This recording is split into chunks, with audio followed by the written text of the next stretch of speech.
Lechem Rabotai, Mishnah Yomi continues for the 19th of Av. We are in the third parak of Maasrot, Mishnah Zayin, talking about which kind of house.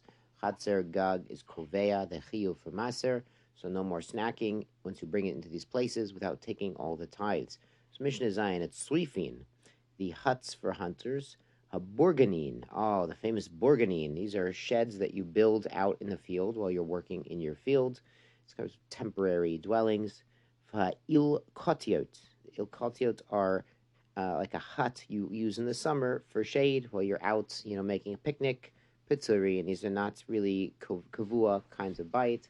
So bringing the produce in does not fix the obligation for maaser. Sukkot Ginosar. What about a sukkah in Ginosar? Now, Ginosar was a very fertile region in north of Eretz Yisrael. According to Rashi and Chumash in the Bracha Naftali, this Ginosar is in Naftali. It's where the fruits ripen first, and they're very juicy, very gishmak. There's a Gemara in Barachot where Rabbi Yochanan brought his Talmidim to Ginosar, very famous. When there were 100 Talmidim, he would have them pick 10 perot each. And if there were 10 Talmidim, he'd have them pick 100 perot each, and he still wasn't full from the perot of Ginosar because there is kind of it's like certain kinds of snacks or chips. You can't eat just one. You keep eating them, you keep snacking them. So these perot Ginosar apparently are quite delicious. So maybe the sukkot Ginosar is like to guard the perot. So Rabbi Yochanan doesn't eat them all, perhaps. Rabbi Yochanan also was a very beautiful man. Baruch Hashem, we learn in the Gemara. Good. So even though these temporary huts in Ginosar might have a mill in them, it might have chickens in them, which sort of shows us that these farmers who are working on these fruits, they're really living there quite a significant amount of time because they've got their mill there to grind their flour, they've got their chickens there for their eggs, for their omelets. Patur, it's still patur because lemais, it's a temporary dwelling. Sukkot hayotzrim, a sukkah belonging to craftsmen. So pnimit chayevet, the inner room is chayev, that's where he lives, that's like his house. Achitzona patur, and the outer room, which is like his workshop to make his kli cheres, that's patur. That's like where people go. I mean, this is like a guy who lives above his shop. Here he lives like the room next to his shop, and he does his work on the outer room. Rabbi Yossi Omer, kol she'ena dirat hama, v'dirat geshamei. Rabbi Yossi says any kind of hut or house or shack or whatever it is where he doesn't live there in the hot weather and the cold weather, the rainy weather, patura. So something that's only for the summer, only for part of the year, is patur from chiyuv maaser, being kovea the maaser, according to him. Sukkah hag b'chag, a sukkah for chag. That's the sukkah we know and love from Chag HaSukkot. So during chag, Rabbi Yehuda mechayev. Rabbi Yehuda says it's chayev during chag. The Bartanura explains Rabbi Yehuda letaime. Rabbi Yehuda is consistent with the shita in the Gemara. The savar sukkah dirat keva be'inan. Remember, Rabbi Yehuda says you need a gishmaka sukkah that's like a dirat keva chayev b'mezuzah. Even with a mezuzah. Ain't halach Rabbi Yehuda. The halach is not like him. We can have 2.5 walls for our sukkah, but Rabbi Yehuda needs a very gishmaka, strong kind of sukkah during Chag. The Chachamim say, no, Lamaisa, the sukkah Chag is supposed to be a dirat arai. It's supposed to be a temporary, less permanent dwelling. It's only a dwelling for 7 days. It's not like a house bichlal. Now, it is a shtickle tzorach iyun on Rabbi Yehuda, because we're going to see that a Yom Tov and a Shabbat is koveya.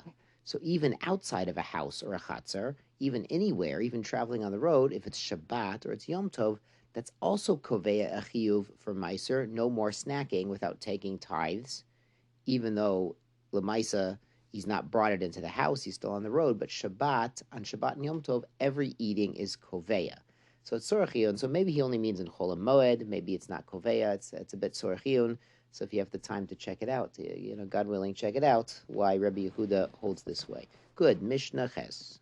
Te'ena she'omedet b'chatzer, a fig tree that's growing in your chatzer. That would be such a gishmak chatzer to live in. Can you imagine being, living in Yerushalayim and having your own fig tree in your own chatzer? It's beautiful. Ochil achat achat upater. He can eat one at a time, and he's pater. But once he starts, making a pile, in his own courtyard, he's already kona in his own courtyard. He's already there. It's like bringing it into the bayis, and it's chayev.